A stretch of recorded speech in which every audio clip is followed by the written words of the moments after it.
ఒకనాడు సాయుధ పోరాటంలో నిజాంనే ఉరికించిన గడ్డ చైతన్యానికి ప్రతీక అయినది ఉమ్మడి నల్లగొండ మీ సూర్యాపేట. మరి మనం ఇప్పుడు సందర్భం ఏంది? ఏప్రిల్ 27 మన పార్టీ 25వ ఏట అడుగు పెడుతున్న సందర్భం. అందుకే మీ జిల్లా కవి గారు హనుమంతు గారు రాసిన పాట, సుద్దాల హనుమంతు గారు, ఎట్లా బయలుదేరాల వరంగల్కి?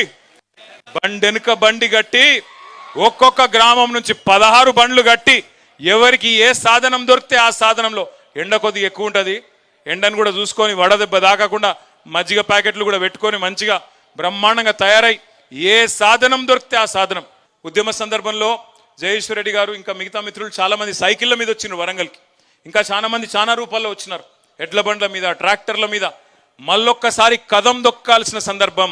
ఇటు కాంగ్రెస్ గుండెల్లో అటు బీజేపీ గుండెల్లో రైళ్లు పరిగెత్తించాల్సిన సందర్భం ఏప్రిల్ 27 అనే మాట నేను మీకు గుర్తు చేస్తా ఉన్నా. ఖచ్చితంగా ఒక్కొక్కరం ఒక్కొక్క కథానాయకుడిలాగా మీ గ్రామాలలో, పట్టణంలోని మీ వార్డులలో కదం దొక్కుదాం. ఎక్కడి వాళ్ళం అక్కడ. ఒక్క సూర్యాపేట జిల్లా నుంచే మనకి, ఎందుకంటే పక్కనే మీకు వరంగల్ జిల్లా, సూర్యాపేట జిల్లా నుంచే కదం దొక్కి బయలుదేరుదాం, ముందుకు పోదాం.